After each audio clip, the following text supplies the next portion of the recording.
gostaria de começar por eu gostaria de começar por agradecer, evidentemente, à Associação Portuguesa de Economia Política, enfim, quer ao núcleo, quer à secção temática responsáveis pela organização, também ao Centro de Estudos Sociais e particularmente à Ana pelo convite, e dizer que é um grande prazer estar aqui para discutir esta questão de uma forma aberta com a Maria Clara Morteira, com quem é a primeira vez que tenho o prazer de estar a interagir. Bem, eu vou partilhar uma pequena apresentação, sem prejuízo de depois, num segundo momento, falarmos de forma um pouquinho mais livre, e vou só, daqui a nada, perguntar-vos se estão a conseguir ver e se os slides passam. Ora, estou a começar a partilhar. Sim. E vou maximizar. Estão a passar os slides, sim? Sim, sim. Ok, muito obrigado. Bem, então, começando e fazendo já a ressalva prévia, que já sabem pela apresentação da Ana, que eu, na verdade, sou uma pessoa de filosofia social e política, não sou economista, embora tenha um grande interesse pela economia política pelos meus próprios meios, e dizer-vos, enfim, à laia de pequena piada autojustificatória, que os filósofos dão muito valor à palavra, e pelo menos no caso deste filósofo em particular, menos valor ou pelo menos menos jeito tem para coisas gráficas, técnicas e tecnológicas como os PowerPoints. E, portanto, este PowerPoint é o PowerPoint mais básico, feio e cheio de informação que possa existir. De qualquer das maneiras, eu poderia ter simplesmente falado, mas espero que, enfim, os tópicos que eu vou aqui colocando sejam pelo menos úteis para poderem seguir um pouco a linha do meu argumento, do meu raciocínio. Começar também por dizer que me agrada muito, na minha qualidade de filósofo, que no fundo a ideia colocada a debate seja sobretudo sobre a ideia de rendimento básico incondicional. A pergunta é se o rendimento básico incondicional é uma ideia progressista, e é por aí que eu quero começar. Então, poderá o RBI ser uma ideia progressista? Eu diria talvez, em primeiro lugar, que a resposta a esta pergunta depende da justificação que nós possamos dar para a ideia em si de rendimento básico. Isto é, perguntamos-nos em nome de que valores é que algo como uma política pública como o rendimento básico incondicional será apresentado? E que objetivos é que tem, ou que resultados é que almeja? E a mim parece-me sempre, até porque muitas vezes nas discussões sobre o rendimento básico incondicional vêm-se muitas objeções baseadas nas especificidades do financiamento, na possibilidade ou impossibilidade de o financiar, nos potenciais efeitos indesejados que determinado desenho da política pública poderia ter. A mim parece-me interessante, até tendo em conta então aquilo que está em debate aqui hoje, que façamos, embora por motivos estritamente analíticos ou operatórios, se quisermos, mas que façamos então a discussão entre, por um lado, o plano normativo que nos leva a inquirir sobre se um RBI seria desejável ou não, do plano, digamos assim, pragmático, no qual se discute a sua execuibilidade ou a falta dela, em termos puramente políticos, económicos, orçamentais, tendo até em conta o contexto macroeconómico geral e o contexto político geral de uma entidade supranacional como a União Europeia, na qual nós estamos inseridos, etc. Os aspectos estão ambos relacionados, obviamente, não é? Porque, como eu gosto de dizer em relação a muitas coisas, o diabo está sempre nos detalhes, não é? Obviamente, uma ideia pode ser bem formulada e ter boas intenções e, no entanto, ter aplicações práticas que a desviem dessas intenções e que acabem por se revelar, enfim, umas vezes catastróficas, outras vezes, pelo menos, nocivas, mas isso não nos deve impedir de discutir o que é que a ideia representa enquanto tal. E para fazer aqui um paralelismo muito mal feito, podemos também perguntar, o socialismo é uma ideia progressista ou não é uma ideia progressista? Se calhar muitos dos que estão aqui reconhecerão que, na sua definição, o socialismo é uma ideia progressista que tem fins progressistas. E nada gostam que lhes sejam, enfim, imputadas nas discussões mais ou menos acaloradas que se possam ter com os adversários ideológicos do socialismo, enfim, todos os efeitos desastrosos do chamado socialismo real, enfim. Pronto. E, portanto, são dois planos diferentes. Mas a minha resposta provisória a esta pergunta à pergunta se o RBI é uma ideia progressista ou não, é um sim qualificado. Isto é, eu diria que o RBI pode ser uma ideia progressista, mas temos que determinar quais é que são as condições em que isso pode acontecer. Pergunta de base. Bem, em primeiro lugar, no fundo, como é que se pode definir se uma política social é progressista? Eu aqui avanço um critério muito mínimo, em linha com alguma filosofia política, alguma teoria crítica. Eu diria que uma determinada medida pode ser ou não progressista, ou será progressista se visar a emancipação de um qualquer tipo de dominação estrutural presente na ordem social que nós temos atualmente em vigor. E, portanto, se favorecer ou se pretender favorecer um determinado tipo de emancipação, talvez possa ser considerada progressista. Então, o que é um rendimento básico incondicional ou um RBI? A hipótese, na sua pureza, digamos assim, teórica, consistiria na atribuição de um rendimento a todas as pessoas que fosse estável, portanto, que em princípio não tivesse flutuações no seu montante, ou pelo menos não tivesse flutuações para baixo, e que, portanto, fosse irrevogável, não no sentido do Paulo Portas, mas irrevogável, que fosse atribuída em intervalos regulares, tipicamente mensalmente, mas poder-se-ia pensar noutros intervalos, que à partida seria de base individual, e por razões que depois podemos discutir, também pode, obviamente, assumir o desenho de formas como a família ou algo do género, mas aí não seria verdadeiramente um RBI, mas, enfim, de base individual, que fosse incondicional em dois sentidos fundamentais, portanto, universal, atribuído a todos, e livre de obrigações, ou seja, sem a necessidade da condicionalidade da ativação, ou sem haver enfim, um critério de rendimentos para que fosse auferido, etc., e que fosse, em tese, suficiente para se viver acima do limiar de pobreza. Enfim, algumas definições dizem para se viver com dignidade, mas digamos que o limiar de pobreza seria a condição para que ele fosse apropriadamente básico, ou seja, para que uma pessoa pudesse viver modestamente com esse rendimento, e que seria teoricamente acumulável com rendimentos de outras fontes. E eu aqui estou a utilizar muitas vezes a palavra teórico, porque depois, no desenho concreto da medida, muitas vezes aquilo que vamos ver é que a execuibilidade eventualmente determinaria que nem todas estas condições fossem cumpridas. E, portanto, poder-se-ia pensar na introdução de um rendimento incondicional parcial, isto é, que não fosse apropriadamente básico, lá chegaremos e discutiremos se for esse o caso, ou podemos pensar num rendimento que seja apropriadamente básico, mas que não seja universal, ou podemos pensar na atribuição de um rendimento que seja pré-distribuído a toda a gente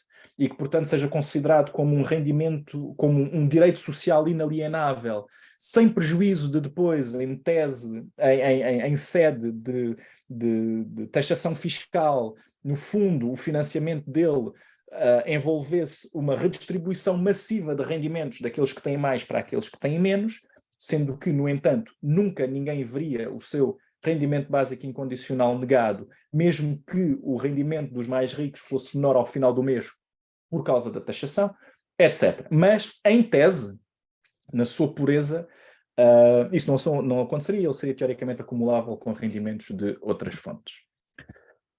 Ora bem, muito rapidamente, e aqui obviamente não estou a dar novidade nenhuma a ninguém, mas situemo-nos no contexto português, ou enfim, eventualmente se quiserem no contexto um bocadinho mais alargado, enfim, daquilo que quisermos, Europa Ocidental, o Norte Atlântico, aquilo que quisermos, mas no fundo que desenho é que nós podemos fazer, ou que descrição é que nós podemos fazer do estado das coisas atuais? Suponhamos que daqui por uns anos ou daqui por algum tempo implementaríamos um RBI.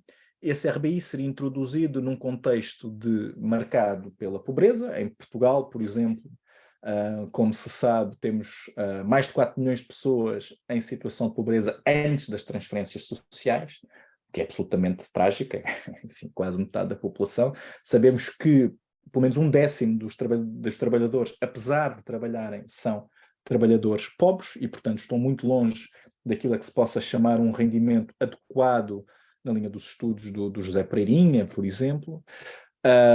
Obviamente que estamos também a falar, não só no contexto português, mas no contexto, enfim, do Norte Atlântico em geral, e se quisermos falar de justiça global, então, pior seria o cenário, mas num contexto de desigualdade, fruto de 4 décadas de políticas neoliberais.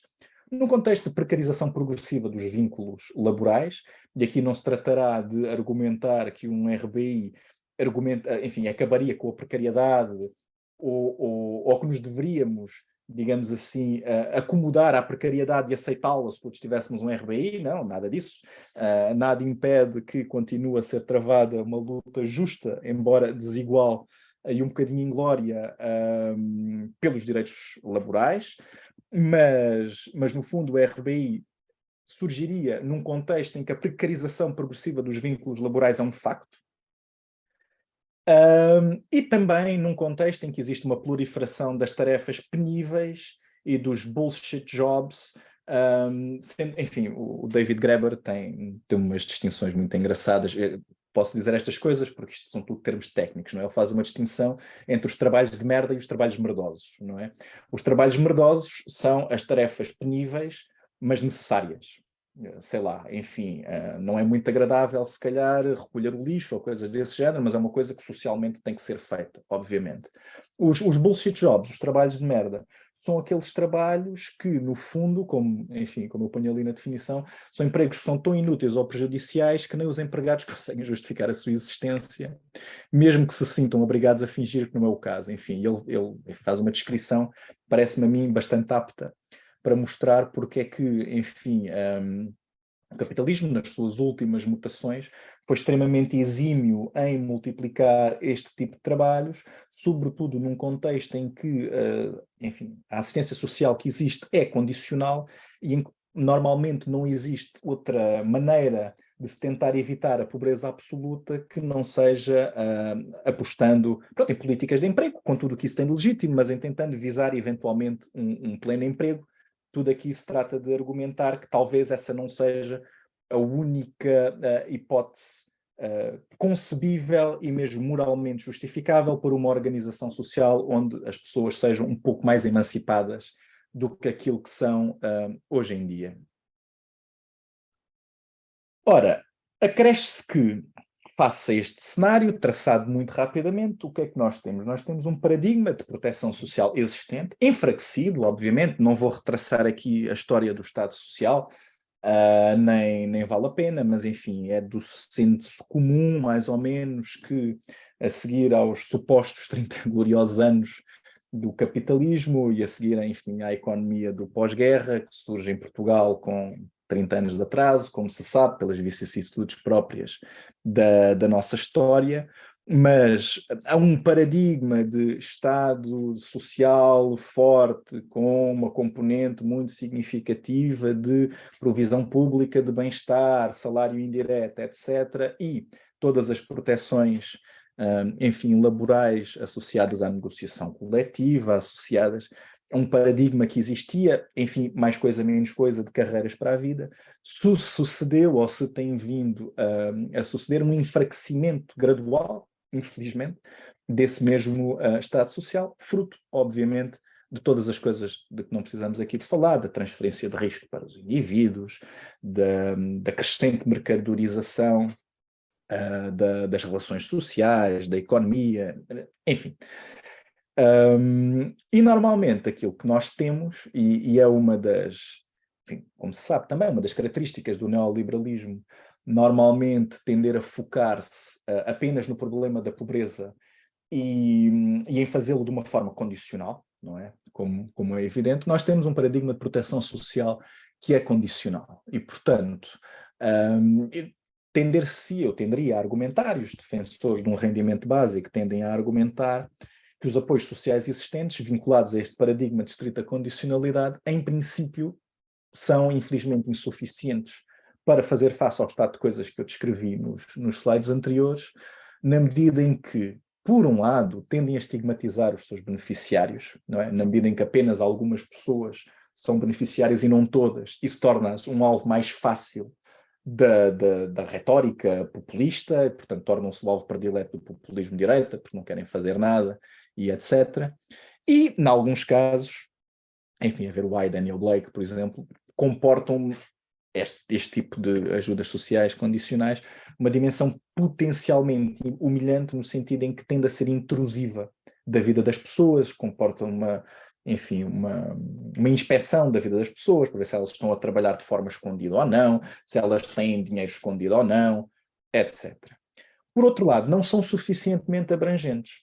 Por isso, simplesmente, na medida em que excluem todos aqueles que, mesmo eventualmente necessitando objetivamente da ajuda por não terem rendimentos ou terem rendimentos muito baixos, por algum motivo não procuram a ajuda ou não preenchem os requisitos, não se vão inscrever no centro de emprego, não são considerados ativos no sentido de estarem ativamente à procura de emprego, não correspondem aos requisitos da ativação, etc. Caso típico dos desempregados voluntários. Pense-se até, de uma forma que para mim é um pouco escandalosa, em algumas das exclusões enfim, do pequeno apoio de 125 euros conferido pelo Estado português agora em outubro, nomeadamente no que diz respeito, por exemplo, aos desempregados voluntários. E, portanto, há pessoas que, por motivos, todo tipo de motivos de saúde mental, motivos de objeção de consciência, se vocês quiserem, motivos de medo da humilhação, da intrusão nas suas respectivas vidas, não beneficiam de apoios quando, teoricamente, objetivamente, precisariam deles. E, por outro lado, há também o problema das chamadas armadilhas do desemprego, ou armadilhas de pobreza, porque precisamente a condicionalidade acaba por, em alguns casos, ser uma espécie de incentivo implícito, enfim, à economia paralela, ou de facto a pessoa não ser totalmente honesta, no sentido em que é obrigada a aceitar o emprego que lhe colocam, mas o emprego pode ser longe, pode ser mal pago, pode ser uma tarefa para a qual a pessoa não está preparada, etc. E, portanto, a pessoa acaba por, enfim, esconder aquilo que realmente se passa. Quais é que seriam, então, dado este estado de coisas, os objetivos de um suposto, enfim, ou de um possível RBI progressista? O que é que o RBI visaria? Enfim, daquilo que vai aqui aparecer, pode parecer que de repente um RBI resolveria tudo e mais alguma coisa e quereria salvar. Não é esse o caso, mas quais é que são, dado o quadro que eu tracei, os pontos em que o RBI tentaria intervir ou pretenderia supostamente intervir? Em primeiro lugar, mitigar o problema da pobreza, que é relativamente óbvio. Não, enfim, nem sequer ainda falei aqui de valores, mas vamos supor que seria acima do limiar da pobreza, seria os 554 euros ou algo do género, não é? Hoje em dia em Portugal, possivelmente eliminando a pobreza absoluta, possivelmente, porque tem que se ter em conta a inflação, tem que se ter em conta um conjunto muito grande de fatores, mas possivelmente eliminando a pobreza absoluta ou pelo menos mitigando o problema da pobreza. Obviamente não acabaria com a desigualdade, evidentemente, mas providenciaria uma coisa que seria uma espécie de igualdade mínima de ponto de partida, no sentido em que nunca ninguém cairia abaixo do limiar do rendimento básico incondicional, coisa que às vezes diz-se nos círculos do RBI em termos de piada, ou como uma piada, os ricos já têm, não é? Quer dizer, um filho de um rico que tem uma mesada, que pode ser tão ou mais substancial do que um RBI, já tem uma espécie de rede de segurança. Aqui, no fundo, tratar-se-ia, de alguma maneira, de alargar essa condição a todos. Do ponto de vista, enfim, dos valores, poder-se-ia dizer que uma das principais justificações teóricas de um RBI seria a eventual maximização da liberdade, mesmo sabendo que o conceito de liberdade é hoje em dia completamente raptado, enfim, pelas versões liberais, num sentido, enfim, um pouco distorcido. Não vale a pena estar a invocar quais, mas em princípio um RBI teria também como possível justificação teórica a maximização da liberdade, em vários sentidos possíveis. Enfim, aqui há muitas hipóteses teóricas, mas eu, enfim, no meu caso gostaria de sublinhar 3 sentidos da liberdade que o RBI gostaria de poder reivindicar. A clássica liberdade republicana, por exemplo, no Philippe Petit, entendida como ausência de dominação, igualdade de participação e acesso a oportunidades. Seria uma espécie daquilo a que o Van Parijs, na sua defesa do RBI, chama uma igualdade real, no sentido em que não seria meramente formal, teria que ver com a obtenção das condições para uma efetivação concreta da liberdade, dotando a pessoa dos meios, neste caso dos meios económicos, para poder exercer livremente as suas escolhas. E eu, embora isto não seja muitas vezes sublinhado, mas gosto de tentar mostrar que outras concepções de liberdade, não puramente individuais, mas no fundo intersubjetivas e sociais, como são defendidas, por exemplo, pelo Axel Honneth, também podem servir de justificação para uma potencial defesa do RBI, na medida em que, já vamos falar disto um pouco mais à frente, se um RBI permitisse, de facto, às pessoas um maior controle sobre o seu tempo, se permitisse até certo ponto, e embora isto seja contraintuitivo, algum nível de desmercadorização das relações sociais, podemos discutir isto um pouco mais à frente, então, no fundo, as pessoas estariam mais livres também para se associarem de novas formas e para dedicarem mais tempo, não só a fazerem aquilo de que gostariam por vocação, mas também para, enfim, causas sociais, associações, formas de socialização e de associação intrinsecamente coletivas, intrinsecamente viradas para o bem comum, e não necessariamente a liberdade do homo económicos, enfim, egoísta, a maximizar o seu autointeresse, acedendo ao mercado com o seu RBI. Enfim, isto é um argumento que pode parecer contraintuitivo, mas é uma hipótese. Paulo Gonçalo, desculpa interromper, já chegaste aos 20 minutos. Pronto, vou ser, enfim, tão breve quanto possível e vou deixar alguns aspectos provavelmente fora, eventualmente, para a discussão. Mais uns minutinhos e acabo. Quais é que seriam então os objetivos de um RBI progressista? No seguimento já não, enfim, da questão dos valores, mas dos efeitos que pretenderia ter. Em primeiro lugar, fortalecer a parte mais fraca da relação laboral, desassociando o direito à sobrevivência digna da obrigatoriedade de trabalhar. E, portanto, permitindo assim que se recusassem as relações laborais indignas e que se trabalhasse mais por vocação e menos por necessidade. Também visaria permitir uma transição mais facilitada entre os períodos de formação e os períodos de permanência no mercado laboral, facilitando, isto, enfim, é língua neoliberal também, a reconversão das carreiras, mas no fundo, enfim, que a pessoa pudesse exercer de forma mais livre o seu direito a trabalhar ou não trabalhar, ou a mudar de carreira, porque mesmo quando não estivesse a trabalhar, sobreviveria. Portanto, em suma, fornecer uma rede de apoio constante que permitisse um maior grau de proteção face à precariedade laboral e à condicionalidade dos apoios sociais, e, portanto, no fundo, alargar a esfera dos direitos sociais dos indivíduos, fortalecendo o Estado Social. Portanto, isto seria, talvez, a ideia de um RBI progressista. Em que condições é que ele não seria progressista? Bem, ele não seria progressista se correspondesse a um desmantelamento do Estado Social, nomeadamente da saúde e da educação, e a uma mera desculpa para privatizar estes setores e destruir a segurança social, como era a ideia do Friedman, não é? Que defendia, enfim, tem a ideia do negative income tax, etc., mas no fundo a ideia seria uma espécie de aprofundamento da mercantilização, da esfera da mercadorização. E, portanto, não seria progressista se correspondesse apenas a um aprofundamento neoliberal da mercantilização, se fosse só liberdade de mercado, se correspondesse à derrocada do setor público e a uma espécie de atomização progressiva da sociedade, isolando mais os indivíduos que escolhessem não trabalhar, ou ainda, enfim, e este é um risco diferente, se fosse uma forma de um governo autocrático comprar, digamos assim, o poder subornando a população e assim cercear a esfera da democracia, como o Orban faz, não com o rendimento básico incondicional, mas com certos tipos de apoios sociais na Hungria, que são supranacionais e que, no fundo, favorece, por exemplo, a natalidade dos húngaros, dos verdadeiros húngaros, enquanto ao mesmo tempo se expulsa os imigrantes, enfim. A pergunta é, será que um RBI teria necessariamente estes efeitos, enfim, neoliberais ou autocráticos? Eu diria que é possível argumentar que não, dando alguns exemplos. Primeiro, seria uma forma indireta de reconhecer atividades não tipicamente abrangidas por relações de emprego, como os trabalhos do cuidado não reconhecidos, o trabalho reprodutivo como o doméstico, as atividades criativas não facilmente monetizáveis, como a do indivíduo que queira ser simplesmente um artista, mas que tenha dificuldade em colocar os seus produtos no mercado, porque, enfim, não é o seu objetivo, ou não lhes é reconhecido valor de mercado.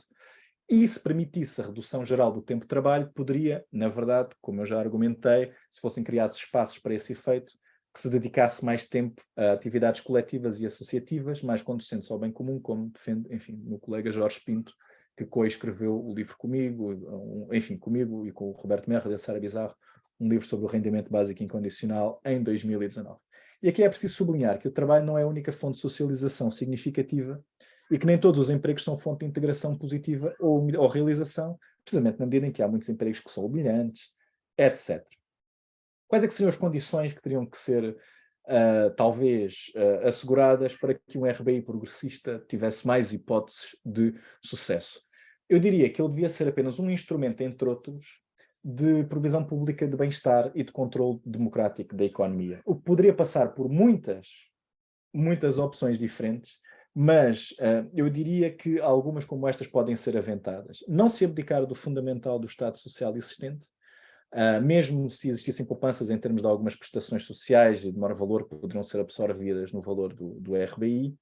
E já agora, eu não disse isto atrás, mas estava no slide, um rendimento básico incondicional neoliberal que implicasse desfazer o Estado Social em Portugal seria impossível por razões políticas e constitucionais, porque com a Constituição atual não é possível deixar de haver provisão pública de bem-estar nesses dois setores, e porque, enfim, os portugueses tendem, e há estudos que demonstram isto, a ter uma grande associação entre o Estado Social e a democracia, e portanto, enfim, não seria possível isso acontecer. Teria que haver também uma maior capacidade de taxação, incluindo as novas formas de produção e circulação de capital, incluindo a robotização, os nómadas digitais, as criptos, os offshore, etc. Não abdicar do salário mínimo e, porventura, instituir um salário máximo e mecanismos de controle de preços, por exemplo, para lidar com a inflação. O meu tempo está-se mesmo a esgotar e, portanto, eu vou saltar totalmente os obstáculos que eu vejo à possível implementação de um RBI e dizer apenas em 30 segundos para a conclusão desta parte inicial que, no fundo, ainda que por motivos orçamentais, e podemos discutir isto, seja muito difícil argumentar-se pela implementação já amanhã de um rendimento apropriadamente básico para todos, seja à escala nacional, seja à escala supranacional, por exemplo, da União Europeia, porque há, enfim, peso orçamental, etc., embora não seja tão grande como às vezes se pensa, mas poderemos lá ir. Ainda assim não existiriam tantos obstáculos e que houvesse uma espécie de implementação faseada que começasse, por exemplo, com mais projetos piloto, que depois passasse para uma implementação de um rendimento incondicional, mas não apropriadamente básico, e fosse testando os efeitos macroeconómicos para depois ver o que é que acontecia e poder-se ajustar. E também dizer que eu sei, tenho perfeita consciência aqui com os meus camaradas da economia política, que o RBI não costuma ter boa imprensa nos círculos da economia política progressista por ser muitas vezes associado a um projeto neoliberal. No entanto, não só muitos autores progressistas, como Van Parijs, o Walling Wright, o David Graeber, entre outros, defendem um rendimento básico incondicional de forma progressista, como a esmagadora maioria dos seus apoiantes também o fazem. E dizer também, em conclusão mesmo, que no passado a implementação do Estado Social e dos direitos sociais ele associados, como a semana de 40 horas, as férias pagas, a negociação coletiva, sempre foram alvos de desconfiança, como o RBI é hoje. Por exemplo, a objeção da preguiça. O que é que há mais de preguiça do que férias pagas, não é? Mas isso, enfim, a desconfiança, que tem também razões culturais, filosóficas, que eu pulei, não falei, não nos devia impedir de considerar algum potencial emancipatório que ele possa ter, e desculpem lá este ter sido rápido e ter ainda assim excedido um pouco o meu tempo. Muito obrigada, Gonçalo, por esta apresentação progressista do rendimento básico incondicional. Passo agora então a palavra à Maria Clara Morteira para fazer o que antecipamos de uma crítica a esta ideia. Muito obrigada, boa tarde a todos, cumprimento todos os presentes, Gonçalo e Ana já tive a oportunidade de cumprimentar antes, agradeço imenso a oportunidade de participar neste debate, aceitei com agrado, incluo-me no grupo dos opositores da ideia e, portanto, encarei esta ocasião como uma oportunidade para sistematizar as ideias que tenho, que eram mais vagas, agora estão um bocadinho mais sedimentadas, e também para debater essas ideias. Porque é que eu tinha, e continuo a manter, uma posição de ceticismo em relação a esta ideia? Em primeiro lugar, porque eu conhecia do projeto Milton Friedman de lançar o imposto negativo, e a analogia deste projeto com o RBI levou-me sempre a encarar com suspeita a ideia da RBI. Mas uma interrogação interpelava-me, que é a seguinte: como é que a ideia da RBI pode ser tão apelativa para tanta gente insuspeita, isto é, para os progressistas? E o que justifica que a ideia encontre tanto eco na academia e no espaço político? E penso que só isso já justifica, ou já justificou debruçar-me um pouco mais sobre a questão. Eu penso que uma primeira razão e uma primeira resposta a esta interrogação, o que justifica debater o RBI, é que esta prestação apresenta-se para muitos dos seus defensores como uma solução para questões importantes. E o Gonçalo já ilustrou bem isto que eu estou a dizer. Convoca-nos a refletir sobre problemas sociais prementes, a persistência da pobreza, as crescentes desigualdades, a precariedade laboral, a desproteção dos trabalhadores a vários níveis e a insuficiência de muitos dos atuais mecanismos de proteção social. Mas convoca-nos também a refletir sobre o RBI como instrumento para solucionar estes problemas. E apesar de partilhar a preocupação com os problemas sociais prementes que motivam muitos dos defensores progressistas do RBI, eu vou argumentar que o RBI não é uma solução progressista para estes problemas. Comecemos então a debruçar-nos, e vou partilhar apenas um slide, a debruçar-nos, não sei se estão a ver, sobre a proposta de Friedman. Vemos, sim. Claro. Sim. Portanto, George Stigler foi o primeiro economista da Escola de Chicago que propôs o imposto negativo sobre o rendimento, em 1946, no artigo The Economics of Minimum Wage Legislation. Nesse artigo, Stigler argumentou que o salário mínimo reduzia o emprego e apelava a que o governo abolisse essa regulação para que os trabalhadores pudessem aceitar salários que não ultrapassassem o preço de mercado do trabalho. O imposto negativo que o autor concebeu iria complementar os rendimentos até um certo ponto, permitindo que os trabalhadores aceitassem salários baixos, porque permaneceriam acima da linha de pobreza. Mais tarde, em Capitalismo e Liberdade, Friedman explicita que não vê qualquer justificação para defender o tipo de redistribuição operado por um sistema de segurança social. O único objetivo legítimo seria aliviar a pobreza. E, portanto, estes programas públicos, e cito, só poderiam justificar-se pela insuficiência da caridade privada. Logo, importaria fixar um patamar abaixo do qual nenhuma pessoa se pudesse situar. No entanto, esse programa não deveria impedir ou distorcer o funcionamento do mercado. Assumidos estes pressupostos, recomendo ao imposto negativo, cujas vantagens seriam as seguintes: dirigir-se especificamente a solucionar o problema da pobreza, atribuir o apoio da forma mais útil para o indivíduo, que seria dinheiro, como seria geral, iria substituir o conjunto das prestações sociais, o welfare system. Tornaria explícito o custo suportado para a sociedade e operaria fora do mercado. Friedman propõe então o sistema que está aqui representado no gráfico, que é a criação de um sistema único que integrava impostos e prestações sociais, imposto negativo.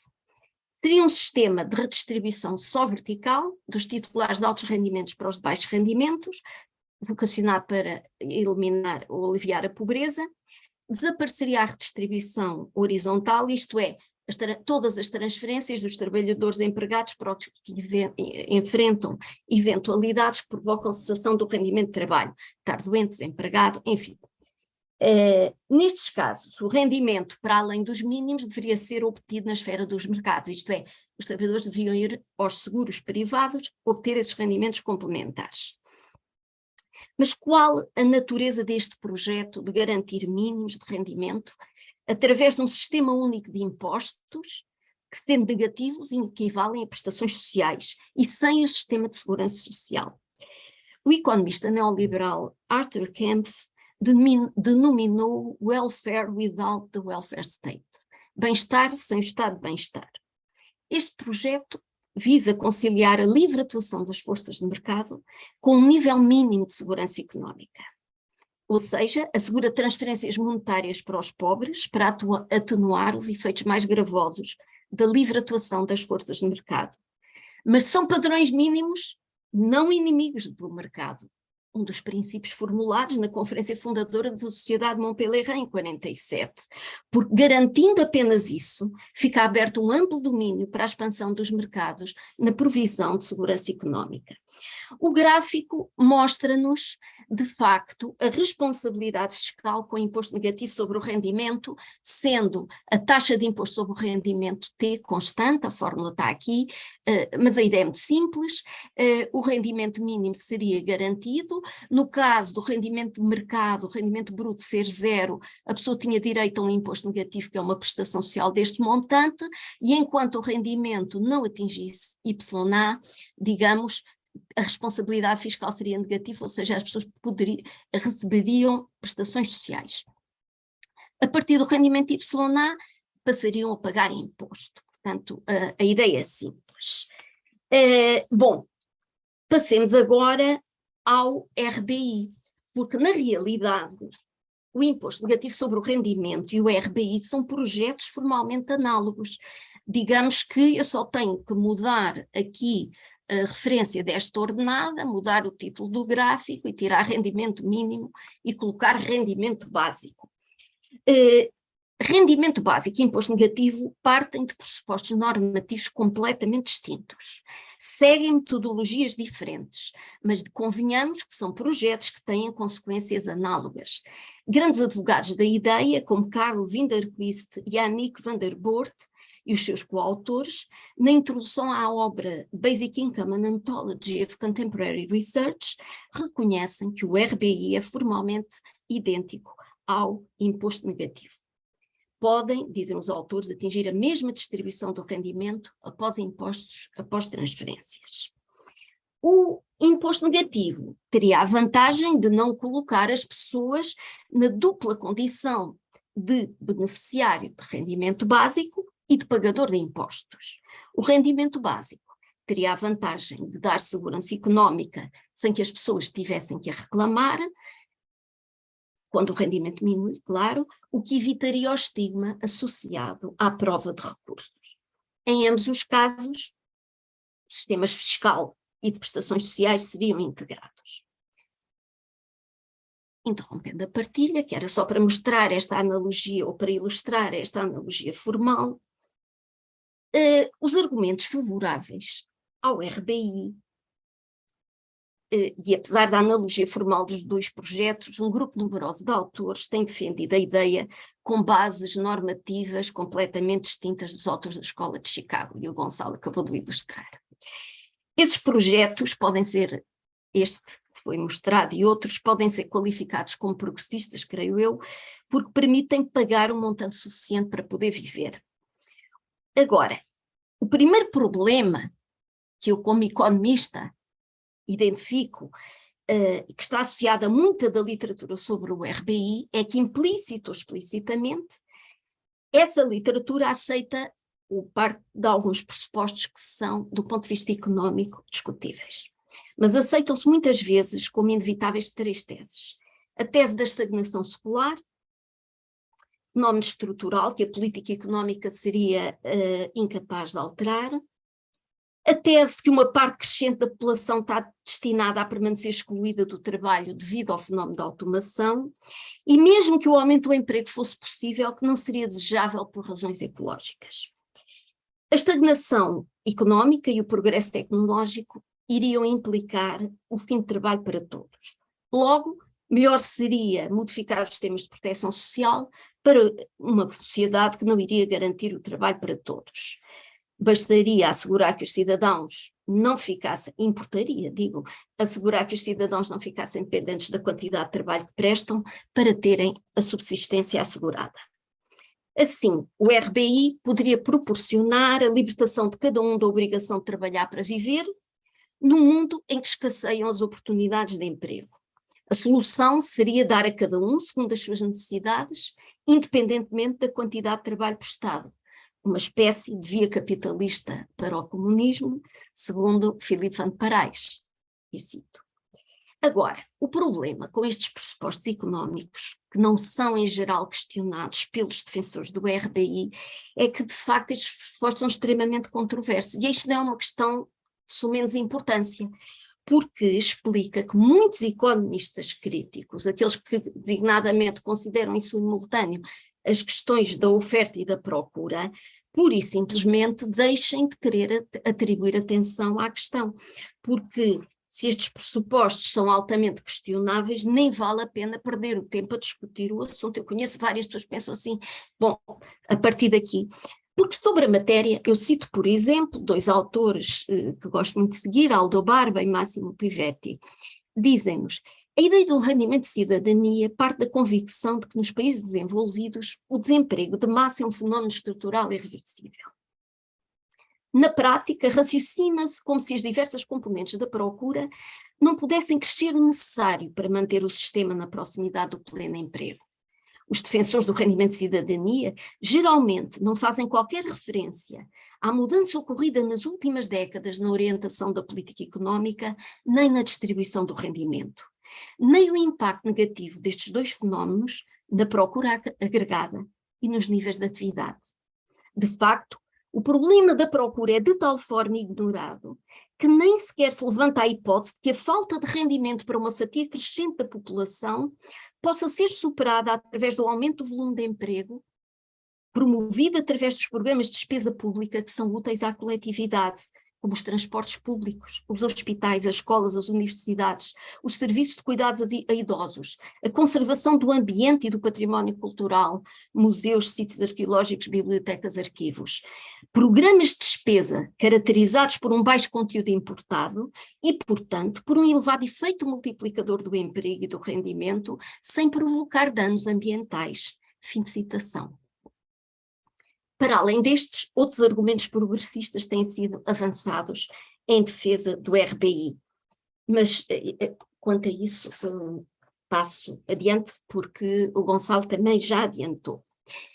O RBI, enquanto projeto emancipatório, contém 3 promessas. Porque é incondicional, não existe contrapartida, o dever de trabalhar ou de procurar ativamente emprego. Por isso, contém a promessa da emancipação da obrigação de trabalhar. Porque é universal, atribuído independentemente da condição de recursos, da situação perante o trabalho, contém a promessa de emancipação da condição e do estigma da pobreza. Porque é atribuído numa base estritamente individual, independentemente da situação familiar, contém a promessa de emancipação em relação ao contexto familiar, o que poderia ser particularmente relevante para as mulheres. Irei argumentar que o RBI não é um instrumento adequado para cumprir nenhuma destas promessas. Comecemos pela questão da emancipação em relação ao trabalho. Muitos autores favoráveis ao RBI consideram que o trabalho deixou de ser um fator de integração social e de reconhecimento.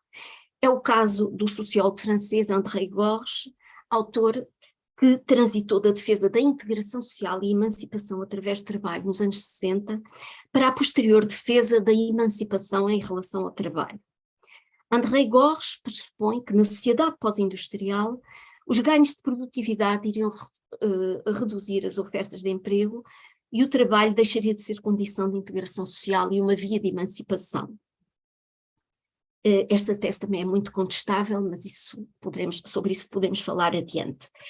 O RBI seria então um instrumento suscetível de libertar as pessoas da obrigação de trabalhar para viver. Proporcionaria autonomia económica, contrastando com a heteronomia inerente ao trabalho subordinado. O problema, a meu ver, é que raramente os estudos sobre o rendimento básico reconhecem a natureza ambivalente do trabalho, que Marx também descreveu. O trabalho é simultaneamente um instrumento de expansão e socialização dos trabalhadores, mas também fonte de exploração e de alienação do trabalhador. Em muitos estudos sobre o RBI, valoriza-se a dimensão distributiva, o rendimento como meio de liberdade, mas negligencia-se que o trabalho pode ser um fator de integração e de reconhecimento social, apesar, e não obstante, as formas de alienação dos trabalhadores e de subordinação inscritas no contrato de trabalho. Apesar da esfera do trabalho não ser a única que permite a integração e o reconhecimento social, ela é primordial.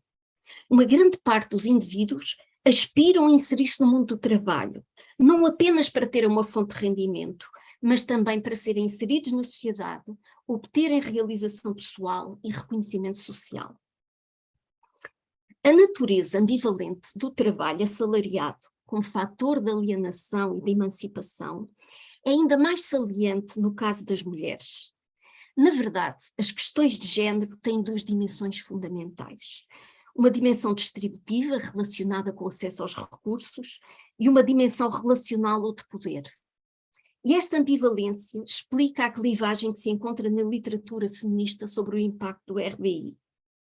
Esta prestação certamente poderia proporcionar maior autonomia económica às mulheres, porque iria garantir uma segurança mínima de rendimento, mas poderia favorecer o retorno ao espaço doméstico, reduzir a participação feminina no mercado de trabalho e mudar a posição das mulheres no seio da família. Note-se que o trabalho assalariado também pode ser visto e é uma condição da autonomia da esfera doméstica, não só porque permite obter rendimento monetário, mas também porque permite obter redes de relações sociais. Pode ser um lugar de expressão de capacidades, uma fonte de realização social e de reconhecimento social.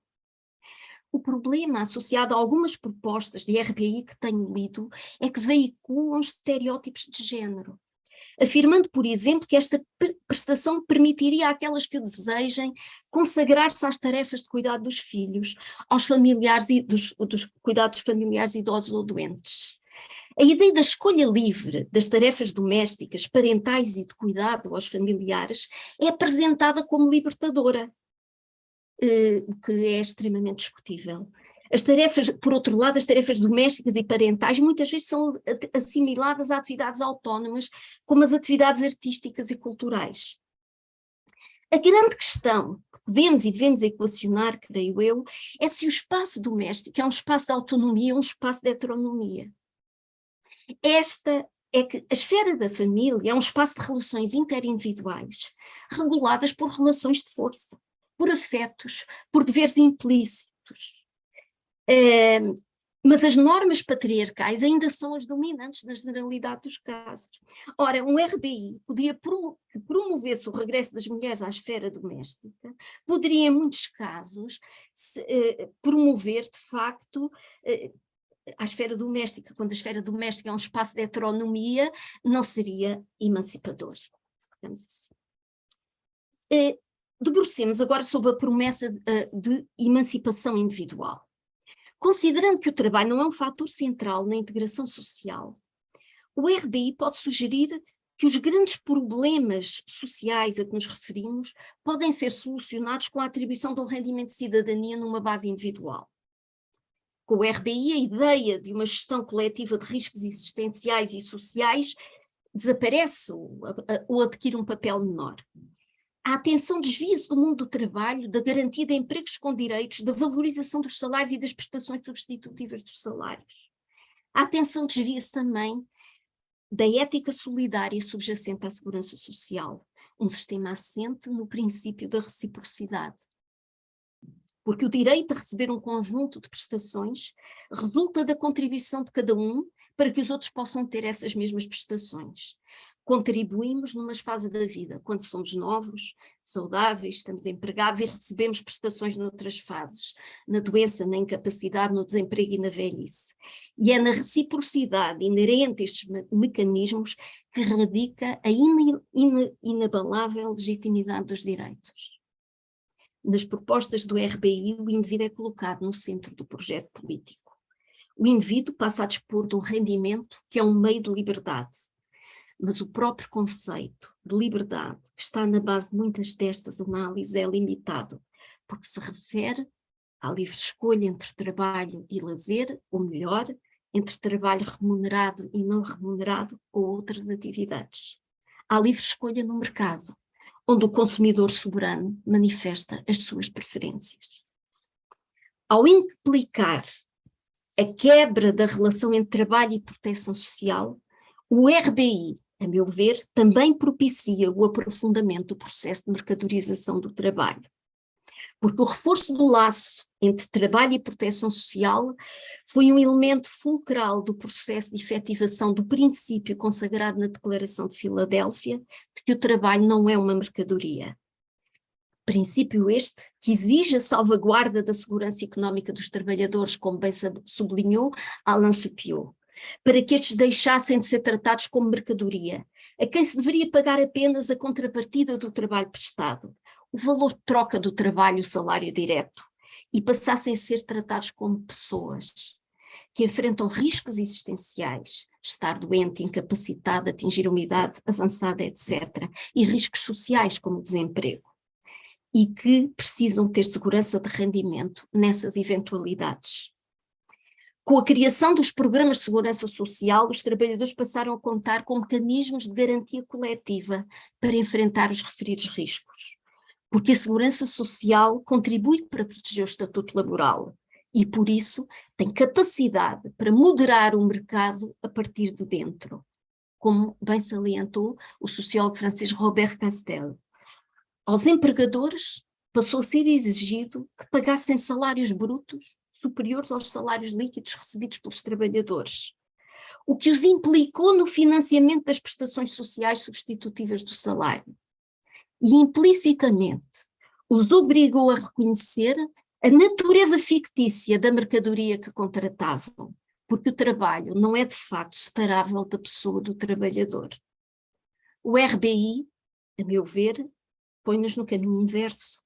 Poderá reduzir o salário até atingir o valor de mercado, porque os trabalhadores passam a dispor de maior rendimento sem serem os empregadores a suportar esse custo. Clara, já atingiste os 20 minutos. Estou mesmo a terminar, são só mais 2. Finalmente, o RBI não pode cumprir a promessa não pode mesmo cumprir a promessa de erradicação da pobreza. Optar por uma prestação universal como solução para erradicar a pobreza, assumindo uma abordagem meramente distributiva, é ilusório, porque é impossível erradicar a pobreza sem tocar nas suas causas estruturais. As abordagens da pobreza que assentam na atribuição de transferências monetárias, sejam estas condicionais ou universais, não transformam-se estruturalmente as economias em que os pobres vivem, apenas produzem o alívio da pobreza. Porque estas abordagens ignoram os processos económicos e sistémicos que originam a pobreza. Concentram-se na escassez de recursos dos pobres, mas não nos fatores económicos e sociais que explicam porque é que esses recursos são escassos. Nem sequer a condição perante o emprego dos pobres, se estão incluídos, excluídos, se são precários, se desempenham tarefas mal remuneradas, se têm estabilidade ou não. Omitem-se totalmente as políticas macroeconómicas que podem afetar os níveis de atividade e do emprego, que podem afetar a capacidade de desenvolver serviços públicos essenciais, etc. E omitem-se também os processos económicos globais, que limitam a capacidade dos Estados de desenvolverem políticas de desenvolvimento económico e de satisfazerem um conjunto de direitos económicos e sociais dos cidadãos. Como a atribuição do RBI em nada contribui para transformar estruturalmente a economia, pode bem converter-se num instrumento de conciliação da livre atuação das forças de mercado com a garantia de um nível mínimo de segurança económica. Afinal de contas, um velho projeto liberal. Muito obrigada, Clara. Tivemos aqui 2 defesas acérrimas de 2 posições contrárias, não é? Eu penso que ambas dentro da mesma dimensão de desejabilidade de que o Gonçalo falou no início, não? E não desigualdade, portanto, há aqui pontos de contacto entre ambas as intervenções. Já tenho aqui pessoas inscritas, não consigo perceber bem a ordem. Gabriel Leite Mota, Helena Lopes, Paulo Coimbra. Por favor, Gabriel.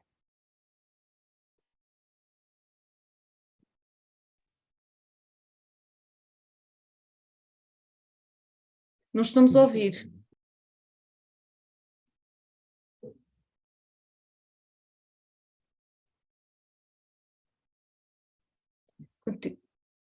Continuamos sem som. Assim. Agora sim. Agora sim. Estava aqui as configurações. Pronto, obrigada pelas apresentações, boa tarde a todos e obrigado pelas apresentações. Eu confesso que ao ouvir-vos estava a ficar aqui um bocado cansado porque eu acho que se levantam tantas questões que eu às vezes fico assim um bocadinho sem saber o que dizer, mas há duas coisas que me ocorrem quando se fala destes temas. Uma é, eu às vezes penso como uma alternativa ao RBI, ou à noção de RBI, exatamente o contrário da monitorização, e penso em acesso fundamental, universal ou garantido. Ou seja, uma possibilidade em que nós, independentemente do rendimento que pudéssemos ter, tivéssemos acesso às coisas que efetivamente nos garantem as condições suficientes para uma vida. E estou a falar de habitação, saúde, educação. Eu estou a pressupor um sistema de acesso gratuito a este tipo de serviços